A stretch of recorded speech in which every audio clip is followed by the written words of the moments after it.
গায়েবের খবর দেনেওয়ালা হুজুরপুর নূর সাল্লাল্লাহু আলাইহি ওয়াসাল্লামের উম্মত হিসাবে আল্লাহ পাক আমাদের সকলকে কবুল করেছেন। এই জন্য শুকরিয়া তাআলা আবারও পড়ি আলহামদুলিল্লাহ।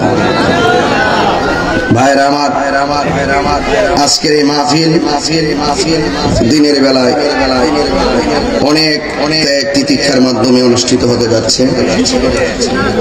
আজকের এই মাহফিল এমনও হতে পারে কাহারও জন্য জীবনের শেষ মাহফিল হতে পারে। আজকের এই মাহফিলে যারা উপস্থিত হয়েছেন সবাইকে অনুরোধ করব আদবের সাথে মাঠে বসে পড়ুন এবং ভালো লাগবে। সবাই যখন মাঠে বসবেন দেখতে সুন্দর লাগবে এবং আপনাদের কাছে একটু ভালো লাগবে। গায়ে গায়ে ঘেঁষাঘেঁষি বসবেন শীতের দিন, এতে সৌন্দর্য বর্ধিত হবে ইনশাআল্লাহ। আমি আপনাদের কাছে যতটুকু আলোচনা করব, আমি আসলে চলে গেছিলাম বাড়ির ভিতরে।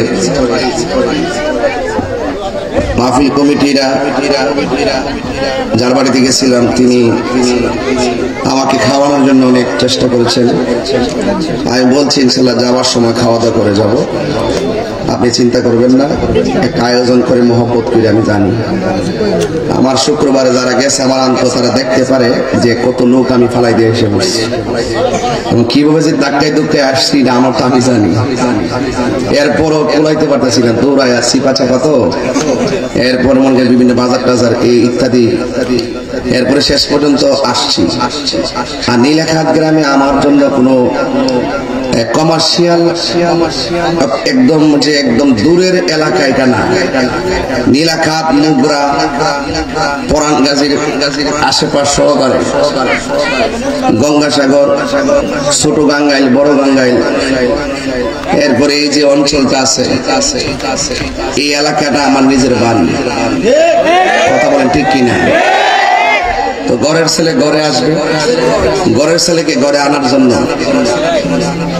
ঠিক আছে এলাকার মানুষ সর্বোচ্চ চেষ্টা করে ইনশাল্লাহ নিয়ে আসছে। বলেন আমাকে আসার সুযোগ দিয়েছেন কে? আরো বড় করে বলুন আল্লাহ। এই যে মানুষ চলে আসতেছে আওয়াজ পাওয়া গেছে এসেছে। অনেকে ফেসবুকে দেখতেছে দৌড়ায় দৌড়ায় আসবে। সবাই আওয়াজ করে বলুন ইজ্জতের মালিক কে? হায়াতের মালিক কে? মওতের মালিক কে? মাহফিল এনেছেন কে? এই মসজিদটা প্রতিষ্ঠিত হয়েছে কত বছর হইল? 4 বছর। কি না এটা না ওই যে নূরে মদিনাটা এইটাই নতুন ছেলে কিটা ওইটির তো এটা এখানে আসছে। আচ্ছা মানে ওখানে থাকুক আর এখানে থাকুক, এই মসজিদটার নামটা তুই দিয়েছিল নাকি? নূরে মদিনা ছিল না? এই মসজিদে অনেকে নামাজ পড়ছে না? ওখানে হোক আর এখানে হোক পড়ছে তো। এই মসজিদে অনেকে ইতিকাফ করছে না? করছে কিনা? কিন্তু এই মানুষ অনেকে কিন্তু চলে গেছে। আগের দিনে এই মুসলিম উদ্দিন স্যার পিঙ্কির আব্বা যাই আমার অত্যন্ত আমার শ্বশুর বাড়ির দিক দিয়ে এরা খুব কাছের ছিল, এই প্রতিবেশী হিসেবে খুব কাছের ছিল। এই মানুষটা তো সব মাহফিলে আসতো না? এই মানুষটা কি এখন আছে? আল্লাহ যেন প্রত্যেকটা চলে যাওয়া মানুষের কবরটাকে জান্নাতের বাগান বানাই দেব না আমিন। আরো বড় করে বলেন আমিন। ভাইরা আমার বক্স থেকে জানবেন, বক্স আওয়াজটা নাই লাগে নামাজ করতে পারতাম না। আমি যতটুকু আলোচনা করব আদবের সাথে আলোচনা শুনবেন। আল্লাহ রাব্বুল আলামিন আমাদেরকে পাঠিয়েছেন তার গোলামি করার জন্য। আজকে যে সুন্দর একটা দিন, এটা দোয়া কবুলের দিন, ঠিক না? গরিবের জন্য হজের দিন গেছে, মারহাবা কর না কেন? আল আল আল এই জুমআর নামাজ একটা ঈদের দিন হাদিস শরীফে আছে। ঈদ হলো কয়েকটা, একটা ঈদুল ফিতর, একটা ঈদুল আজহা, একটা ঈদে আরাফা, আর একটা ঈদে জুমা, আর একটা ঈদে মিলাদুন নবী। সুবহানাল্লাহ বলবেন না? যে চারটা ঈদ প্রথম বলছে, চারটা ঈদ হতো না যদি আমার নবীর মিলাদুন নবী না হইতো। যারা নবীজির মিলাদুন নবী মানে না, যারা নবীর মিলাদ মানে না, এদের ঈমান তালাক, এদের বউ তালাক। যারা নবীর মিলাদ মানে না তাদের ঈমান তালাক, বউ তালাক। যারা মিলাদ মানে না এরা মুশরিক, এদের পিছনে নামাজ পড়া জায়েজ নাই, এদেরকে সালাম দেওয়া জায়েজ নাই, এদের কাছে মাইয়া বিয়া দেওয়া জায়েজ নাই, এদের জানাজার নামাজে যাওয়া জায়েজ নাই, এদের পিছনে ওয়াক্তের নামাজ পড়া জায়েজ নাই, এদের মারা যাওয়ার পরে এদের কবরের পাড়েও দাঁড়ানো জায়েজ নাই। কতটা? কারণ মিলাদ নাই একমাত্র আল্লাহ। ওয়াজ বোঝা লাগবো, একটার জায়গা তারটা লাগাই দেন না। মিলাদ নাই একমাত্র আল্লাহ। লাম ইয়ালিদ ওয়ালাম ইউলাদ, লাম ইয়ালিদ ওয়ালাম ইউলাদ। আল্লাহ কাউকে জন্ম দেয়নি, আল্লাহ কাহারও বড় হয়নি, আল্লাহকে কেউ জন্ম দেয়নি। নবীজির শুরু আছে, আল্লাহর শুরু কথা বলা, আল্লাহর শুরু, আল্লাহ ছিলেন, আল্লাহ ছিলেন, আল্লাহ আছেন, আল্লাহ থাকবেন। কথা বলেন ঠিক কিনা? আল্লাহ পাকের সঙ্গে শরীক করলে মুশরিক হয়। কথা বলেন ঠিক কিনা? যদি কেউ বলে মিলাদ নাই, ওই দিকটা আল্লাহরও মিলাদ নাই, তাইলে সে আল্লাহর সঙ্গে কি করলো? শরীক করলো। এই জন্য নবীর মিলাদ আছে।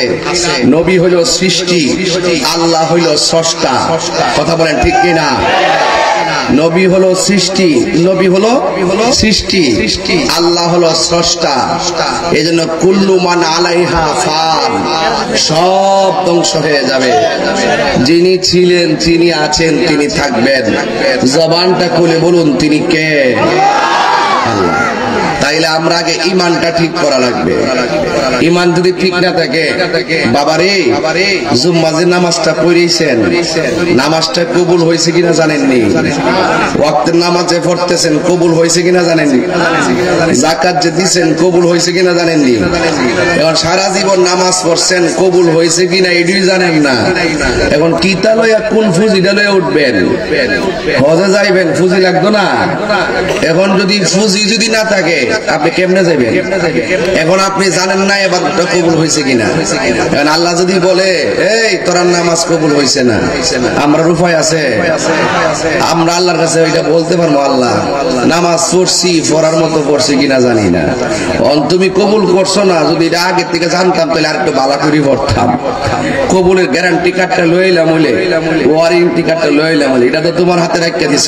তুমি চাইলে কবুল করতে পারো, নাও করতে পারো, এটা তোমার মর্জি। তবে একটা কথা কই, নামাজ নাই, রোজা নাই, হজ করছি করার মতো করছি না, যাকাত দিছি দেওয়ার মতো দিছি না, নামাজ পড়ছি পড়ার মতো পড়ছি না, এটার গ্যারান্টি কার্ড ওয়ারেন্টি কার্ড আমার কাছে নাই। তবে একটা গ্যারান্টি কার্ড লইছি, আপনার নবীরে আমরা জানের চাইতে বেশি ভালোবাসি। হাত তুলে বলতে হবে ঠিক কিনা বলেন?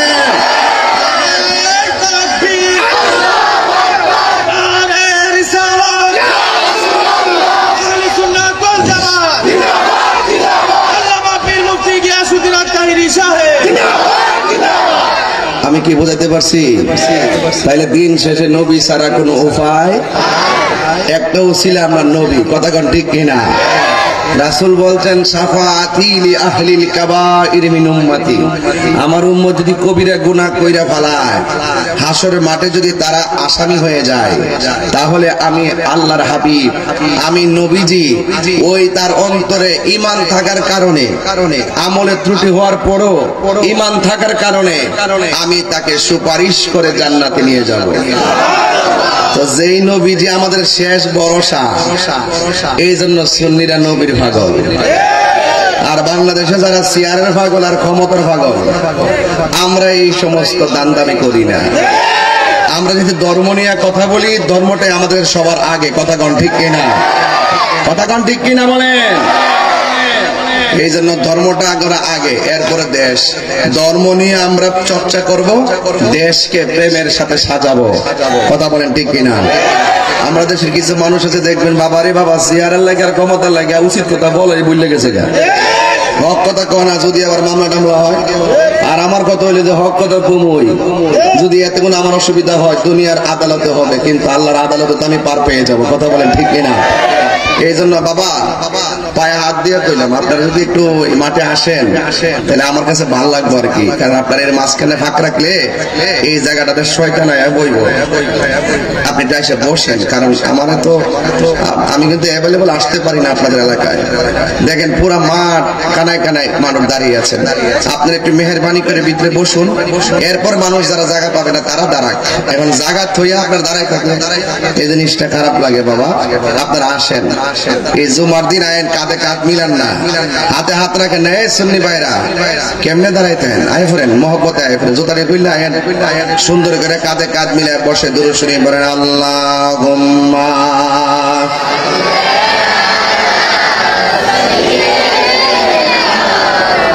মাওলানা মুহাম্মদ ওয়া আলা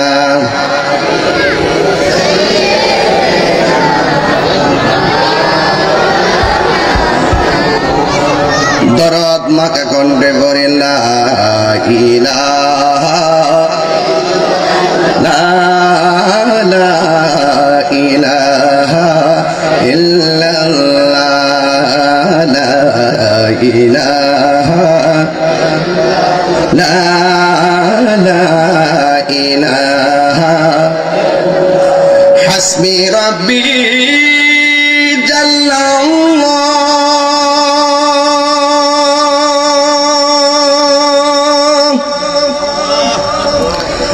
মা ফি কলবি গায়রুল্লাহ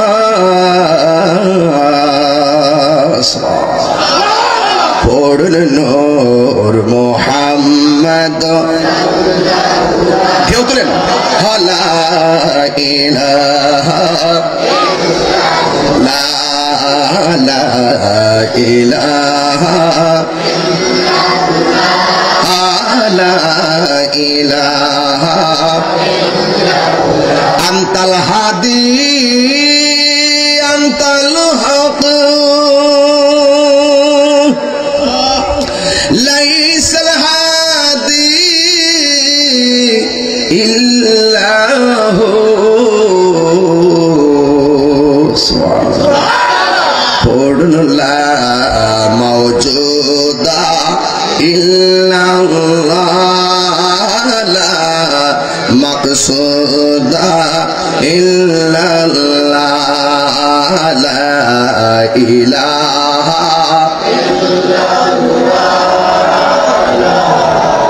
লা ইলাহা লা ইলাহা লা ইলাহা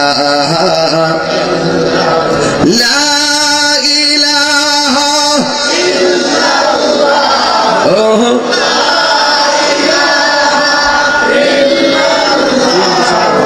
লা ইলাহা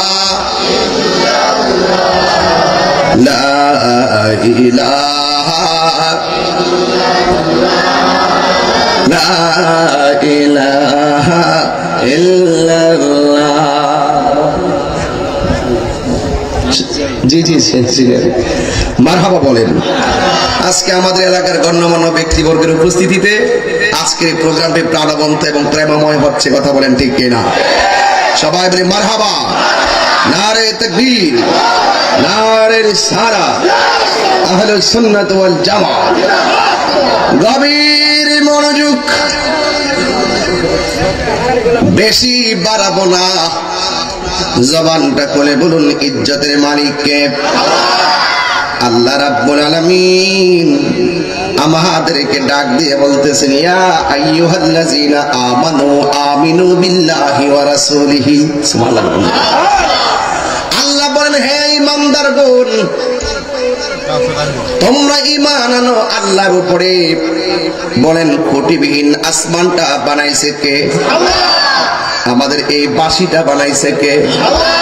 একটা বাঁশির সঙ্গে আরেকটা বাঁশির সুরের মিল আসেনি, একটা চোখের সঙ্গে আরেকটা চোখের মিল আসেনি, একজনের চোখের সঙ্গে কালারের সঙ্গে আরেকজনের কালার মিল আসেনি। দেখবেন এমন সুন্দর ডিজাইন করে আমার আল্লাহ বানাইছে, একটা চেহারার সঙ্গে আরেকটা চেহারা মিলে না। ওরে আল্লাহকে চিনতে গেলে লন্ডন আমেরিকা যাওয়া লাগে না, আইনার সামনে দাঁড়াইলেই বুঝতে পারবেন আল্লাহ আপনাকে কত নিখুঁত করে বানাইছে। একটা আসমান থেকে আরেকটা আসমানের দূরত্ব 500 বছরের রাস্তা। একটা আসমান বানাইছে আমার আল্লাহ পাথর দিয়া, আরেকটা আসমান বানাইছে আমার আল্লাহ লোহা দিয়া, আরেকটা আসমান বানাইছে আমার আল্লাহ স্বর্ণ দিয়া। এমন ভাবে 7টা আসমান বানাইছে রে বাবা, একটা খুঁটির ব্যবহার করে নাই।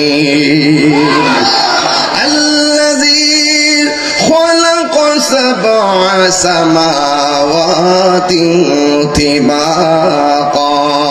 আল্লাহ হলেন তিনি যিনি খুঁটি ছাড়া আসমানটারে বানাইছি। ও যুবকের দল, পায়ের মধ্যে হাত দিয়ে বলে দিয়ে যায়, নিঃশ্বাসের কোনো বিশ্বাস নাই। কেউ আগে চলে যাবে, কেউ পরে চলে যাবে, এই দুনিয়া ছেড়ে কেউ চলে যাবে, এটাই বাস্তব ইউনিভার্সাল ট্রুথ। যুবকের দল, কেউ আগে যাবে, কেউ পরে যাবে। এই জন্য আল্লাহ রাব্বুল আলামিন আমাদেরকে এই দুনিয়ার মধ্যে পাঠাইছেন। আপনারা জবান খুলে কোন বিশ্বাস করবো একজনকে, তিনি কে? আল্লাহ বলে, হে ঈমানদারগণ, তোমরা ঈমান আনো আল্লাহর উপরে। আল্লাহ আমাদেরকে কেন বানাইছেন? আল্লাহ রাব্বুল আলামিন কোরআনের মধ্যে বলে দিয়েছেন, ওয়ামা খালাকতুল জিন্না ওয়াল ইনসা ইল্লা লিয়াবুদুন। আল্লাহ বলেন, আমি মানুষ এবং জিন জাতিকে সৃষ্টি করেছি একমাত্র আমি আল্লাহর গোলামি করার জন্য। নামাজের মাধ্যমে যে আল্লাহর গোলামি হয়, রোজার মাধ্যমে সে আল্লাহরই গোলামি হয়, যাকাতের মাধ্যমে সে আল্লাহরই গোলামি হয়। ও বন্ধুরে বন্ধুরে বন্ধু, কি দিয়া আল্লাহ চিনাইতাম? এই মুহূর্তে ইচ্ছে করলে বুকের মধ্যে ব্যথা তুললে আল্লাহ নিয়ে যাইতে পারে। এই মুহূর্তে ইচ্ছা করলে ব্রেনটারে উল্টা পাল্টা বানায়া স্ট্রোক বানায়া নিয়ে যাইতে পারে। এটাই কিন্তু হচ্ছে, অথচ আমরা জানি না। 40 দিন আগে কিন্তু মরণের একটা জাগ নামার, 40 দিন আগে আলামত শুরু হয়ে যায়। কথা বলেন ঠিক কিনা? এখন প্রশ্ন হলো, আপনার কোন কোন আলামত দেখলে বুঝবেন যে আপনার মরণ গণায় আসতেছে? গণায় আসতেছে। আমার মরণের কতদিন বাকি আমি জানিলাম না গো আল্লাহ। দিন বাকি আমার মরণের জানিলাম না গো আল্লাহ। মরণের কত দিন বাকি, আর আজরাইলা শিয়া যখন হস্তে দিবা দড়ি, আজরাইলা শিয়া যখন হস্তে দিবা দড়ি, তখন আমার মনাবাই করবালু কালু কি আমি জানিলাম না গো আল্লাহ। মরণের কত দিন বাকি আমার মরণের আমি জানিলাম না গো আল্লাহ। দিন বাকি আর 40 দিনের আগে ভাইরে মৌতের নিশানি, 40 দিনের আগে বাইরে মৌতের নিশানি। এই যুবক আওয়াজটা করে আল্লাহু আকবার। আরে 40 দিনের আগে ভাইরে মৌতের নিশানি, জমদুতে বা ইন্দানি চোখে দিয়ায়ান দিয়া আমি জানিলাম না গো আল্লাহ। মরণের কত দিন বাকি আমার মরণের দিন বাকি আমি জানিলাম না গো আল্লাহ। কত দিন বাকি আমার মরণের, কত দিন বাকি আমি জানি জানিলাম না গো আল্লাহ মরণের কত দিন বাকি আর কানের গেল কর্ণ তালে চোখের গেল জ্যোতি 2 ঘন্টা ওয়াজের গজলে লই না এই জন্য গজলটা গাইতেছি অনেক কিছু বোঝাই দিতেছি যেহেতু সময় কম বুঝতে হবে ওয়াজ আরে কানের গেল কর্ণ তালে চোখের গেল জ্যোতি দাঁত লড়িল চুল পাকিল বয়স গেল ভাটি আমি জানিলাম না গো আল্লাহ কত দিন বাকি আমার মরণের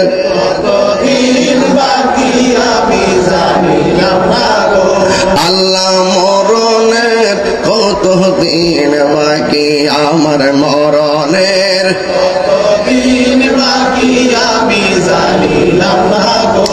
আল্লাহ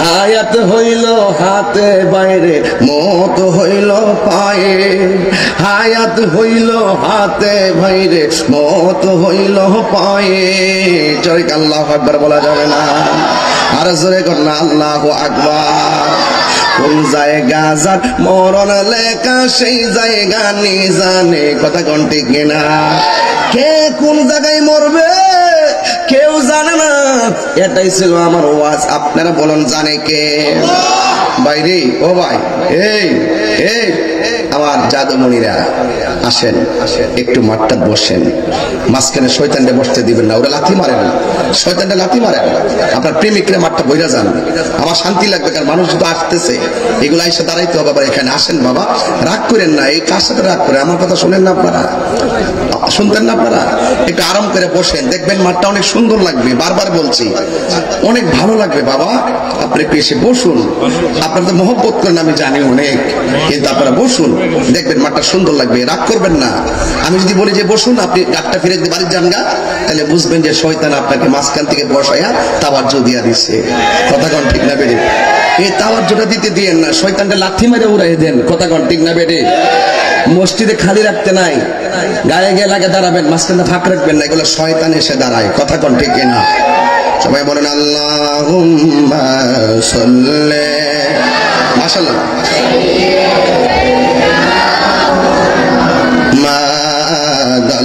আল্লাহুম্মা সাল্লি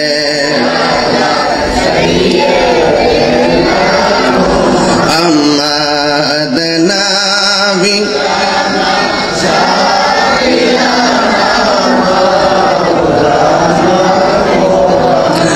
একটা জবান বন্ধ রাখবেন না মহব্বতে মায়ার সুরে বলুন সুবহানাল্লাহ এ বন্ধু ও যুবকের দল আল্লাহ বলেন আমিনু বিল্লাহ আল্লাহকে মানো আল্লাহকে মানতে গেলে নামাজের দরকার আছে না নাই সবাই বড় করে বলুন আছে না নাই রোজার দরকার আছে না নাই ও বন্ধুরে এরপরে আমার আল্লাহ বলছেন ওয়া রাসূলিহি নবীকে মানা লাগবে নবীকে মানা লাগবে বন্ধু অনুরোধ করে বলি পায়ের মধ্যে হাত দিয়ে বলে দিয়ে যাই আল্লাহ রাব্বুল আলামিন আমাদেরকে বানিয়েছেন কিন্তু মনে রাখবেন জীবনটা বড় দামি সম্পদ যদি আপনি ভালোভাবে উপভোগ করতে পারেন আবার জীবনটা বড় তুচ্ছ যদি আপনার জীবনটাকে বেসামালে ফেলে দেন এই জন্য আল্লাহ রাব্বুল আলামিন কোরআনের মধ্যে বলে দিয়েছেন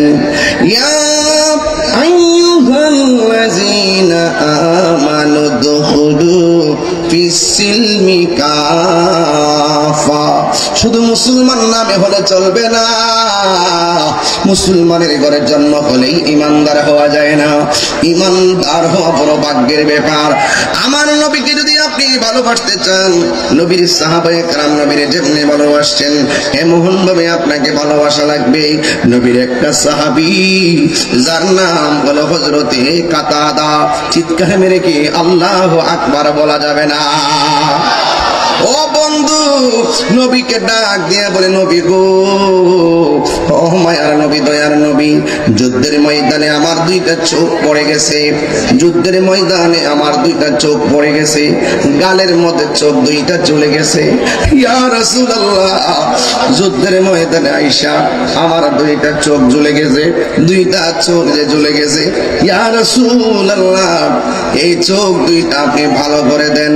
চিৎকার মেরে কি আল্লাহু আকবার বলা যাবে না? এ যুবক ভাইরা,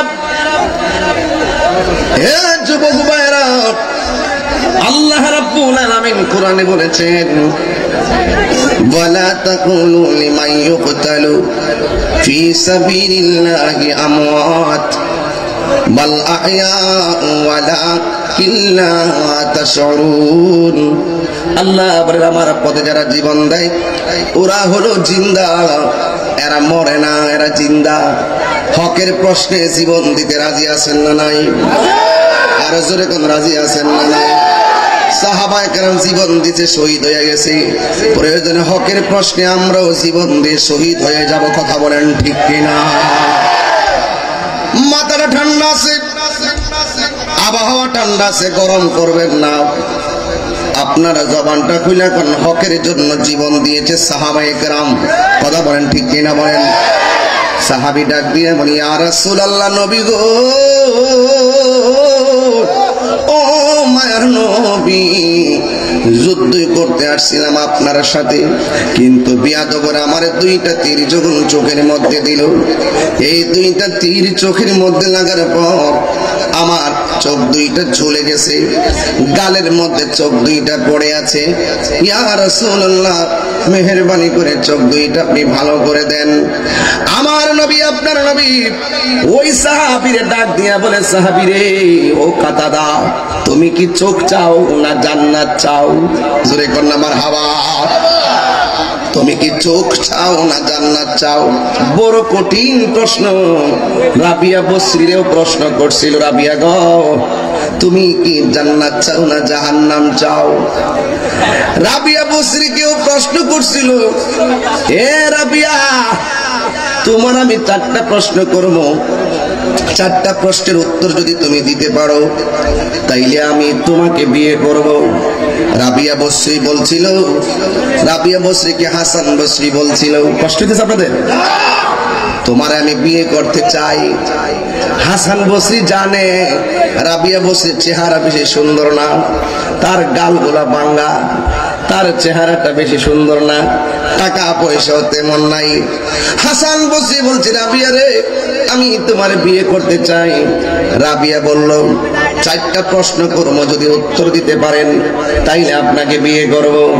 এক নম্বর প্রশ্ন হলো, আপনি আমারে বলেন না আমি কি জান্নাতি না জাহান্নামী? হাসান বসরি কয়, এটা আমি কেমনে বলবো? রাবিয়া বসরি বলে, দুই নম্বর প্রশ্ন, আপনি বলেন না আমার হাসরের ময়দানে আমার আমলনামা কি ডান হাতে আসবে নাকি বাম হাতে আসবে? হাসান বসরি বলে, এটা আবার আমি কেমনে বলবো?